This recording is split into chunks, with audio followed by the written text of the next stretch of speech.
اعوذ باللہ من الشیطان الرجیم بسم اللہ الرحمن الرحیم وَإِذَا أُنزِلَتْ سُورَةٌ أَنْ آمِنُوا بِاللَّهِ وَجَاهِدُوا مَعَ رَسُولِهِ اسْتَأْذَنَكَ أُولُو الطَّوْلِ مِنْهُمْ وَقَالُوا ذَرْنَا نَكُن مَّعَ الْقَاعِدِينَ رَضُوا بِأَن يَكُونُوا مَعَ الْخَوَالِفِ وَطُبِعَ عَلَى قُلُوبِهِمْ فَهُمْ لَا يَفْقَهُونَ۔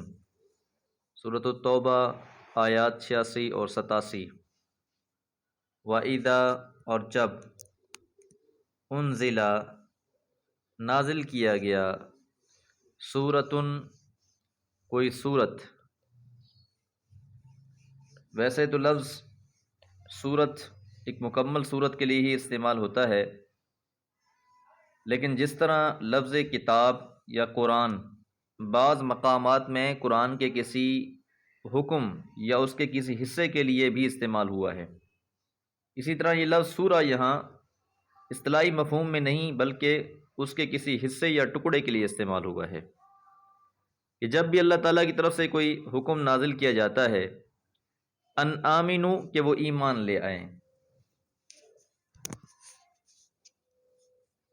ایمان کس پر لائیں؟ باللہ اللہ پر، وجاہدو اور وہ جہاد کریں، مع رسول ہی اس کے رسول کے ساتھ۔ تو فعل آمنو یہاں اپنے حقیقی اور کامل معنی میں استعمال ہوا ہے، یعنی اپنے ایمان باللہ کا ثبوت، اللہ پر ایمان اور رسول پر ایمان کا ثبوت اللہ کے رسول کے ساتھ جہاد میں شریک ہو کر نکل کر دیں کہ اگر واقعی اللہ اور اس کے رسول پر ایمان لانے والے ہیں تو اب یہ انہیں حکم دیا جا رہا ہے کہ وہ اللہ کی راہ میں نکلیں اور ان کو اس کے لیے پھر نکلنا چاہیے۔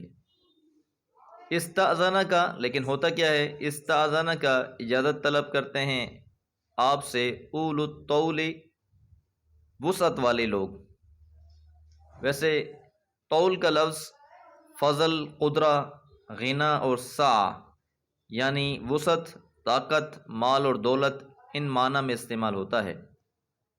تو ہونا تو یہ چاہیے تھا کہ جو ان میں چلو کمزور تھے، جو صاحب مال نہ تھے، قدرت نہیں رکھتے تھے، وہ اجازت مانگتے تو بھی اور بات، لیکن ان منافقین میں سے خاص طور پر ایسے لوگ جو صاحب مال بھی تھے، صاحب وسعت اور طاقت بھی تھے، ان کے پاس جانے کے لیے کوئی عذر اور بہانہ باقی نہ بچتا تھا کہ جس کو وہ پیش کر کے رک سکتے جہاد سے، لیکن اس کے باوجود بھی یہ لوگ بہانے بناتے رہے اور مختلف ہیلوں اور بہانوں سے آپ سے اجازتیں مانگتے رہے۔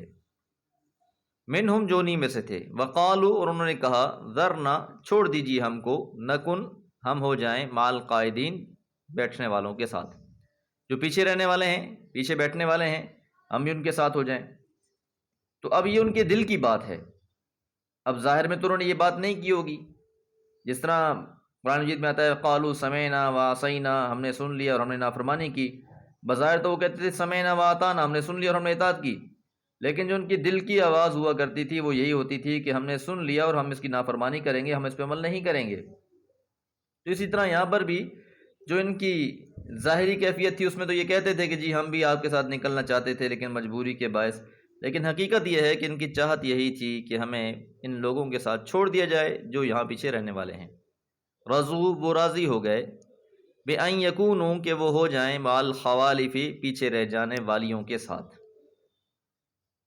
اب خوالف عورتوں کے لیے استعمال ہوتا ہے، خالفہ لفظ استعمال ہوا، خالفہ کی جمع خوالف، پیچھے رہنے والی عورتیں، فاعلہ کے وزن پر ہے فوائل، قاطعۃ سے قواطع، ضاربۃ سے ضوارب اور قافلۃ سے قوافل، یعنی جہاد کے حکم والی آیت کا کوئی حصہ اترنے پر یہ لوگ عذر پیش کرتے ہیں اور یہ چاہتے ہیں کہ ہم بھی ان عورتوں کے طرح جو عورتیں گھروں کی حفاظت کے لیے اور بچوں کی نگہداشت اور خیال رکھنے کے لیے پیچھے گھروں میں رہ جاتی ہیں، اور مرد رسول اللہ صلی اللہ علیہ وسلم کے ساتھ اور باقی اصحاب کے ساتھ ہم سفری اور ہم رکابی کرتے ہیں اور جہاد پر نکل جاتے ہیں، تو یہ لوگ بھی مرد ہونے کے باوجود غازیوں کے ہم سفری اور ہم رکابی کے بجائے اپنے لیے یہی پسند کر رہے تھے کہ عورتوں کی طرح گھروں پہ بیٹھے رہیں۔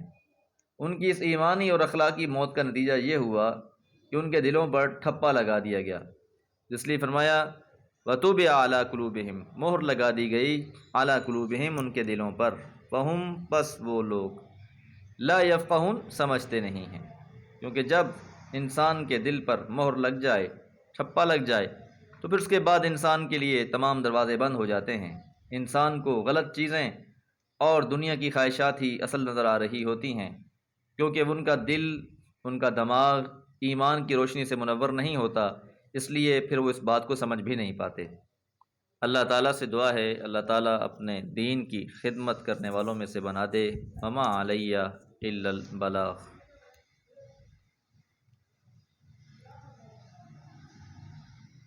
اعوذ باللہ من الشیطان الرجیم، بسم اللہ الرحمن الرحیم۔ لیکن الرسول والذین آمنوا معه جاہدوا باموالہم وانفسہم وأولئک لهم الخیرات وأولئک هم المفلحون۔ اعد اللہ لهم جنات تجری من تحتها الانہار خالدین فیہا ذلک الفوز العظیم۔ سورۃ التوبہ آیات 88 اور 89۔ یاد رہے کہ پچھلی آیات میں منافقین کا تذکرہ اور ان کی یہ خامی بیان کی گئی کہ جب انہیں جہاد کا حکم دیا جاتا ہے تو یہ لوگ چاہتے ہیں رضوا بان یکونوا مع الخوالف، کہ وہ گھر بیٹھنے والیوں کے ساتھ گھر بیٹھے رہیں۔ اب جو اہل ایمان ہیں، حقیقی معنی میں اسلام قبول کرنے والے ہیں، اللہ اور اس کے رسول کے ساتھ محبت کرنے والے ہیں، ان کی صفات بیان ہو رہی ہیں۔ لیکن الرسول، لیکن رسول صلی اللہ علیہ وسلم، والذین، اور وہ جو آمنوا، ایمان لائے، معہ، اس کے ساتھ، جاہدوا، انہوں نے جہاد کیا، باموالہم، اپنے مالوں سے، وانفسہم، اور اپنی جانوں سے۔ تو رسول اللہ صلی اللہ علیہ وسلم اور اہل ایمان کا حال منافقین جیسا نہیں۔ ان میں سے نہ کسی میں بزدلی پائی جاتی ہے اور نہ ہی جہاد سے گریز کرنے والا ہے، نہ ہی جان اور مال کی قربانی میں بخل کرنے والا ہے، اللہ اور اس کے رسول سے کفر اور نہ ہی نافرمانی کرنے والا ہے، بلکہ وہ اللہ کا کلمہ بلند کرنے کے لیے اپنی جان اور اپنے مال کو اللہ کی راہ میں خرچ کرنے کے لیے ہر وقت تیار رہتے ہیں۔ جہاد اپنی آخری کوشش ہوتی ہے اور ہر حال میں اطاعت کرتے ہیں، انہی کے لیے تمام بھلائیاں ہیں، یعنی دنیا کی فتوحات بھی اور غنائم بھی، اور آخرت میں بھی انہی کے لیے بلندی اور سرفرازی ہے۔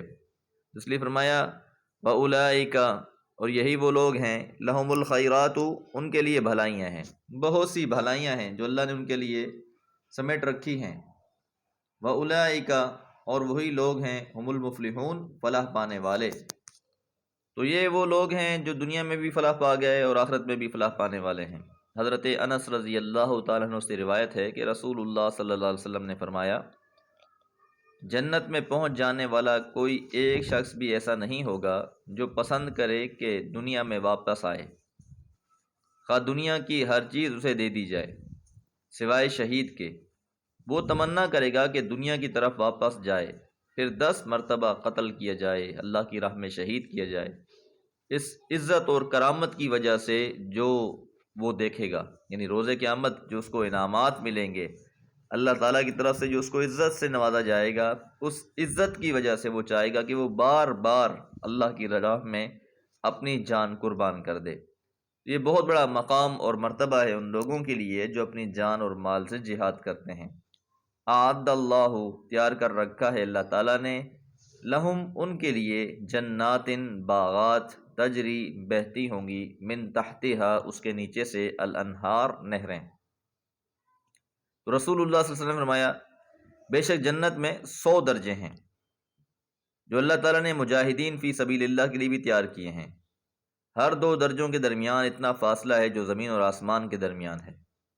تو جب تم اللہ تعالیٰ سے مانگو تو اس سے جنت فردوس کا سوال کرو، کیونکہ وہ جنت کا سب سے بہتر اور سب سے بلند حصہ ہے، جس کے اوپر رحمان کا عرش ہے، اور اسی سے جنت کی نہریں نکلتی ہیں۔ امام بخاری رحمہ اللہ نے اس حدیث کو بیان فرمایا ہے۔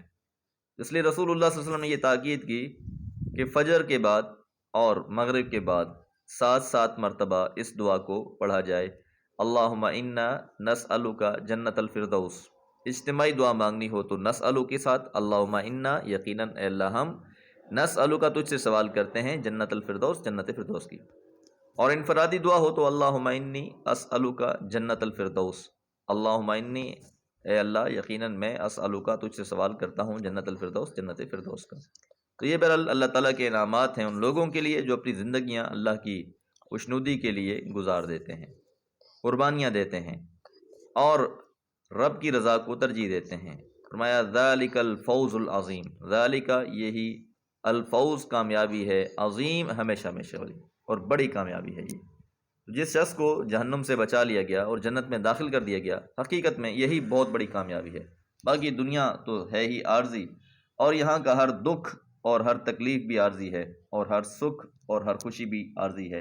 اللہ تعالیٰ سے دعا ہے اللہ تعالیٰ ابدی نعمتوں والی جنت کے لیے کوشش کرنے والا بنا دے، اور اللہ تعالیٰ اپنے فضل سے ہمیں وہ عطا فرما دے۔ وما علیہ الا البلاغ۔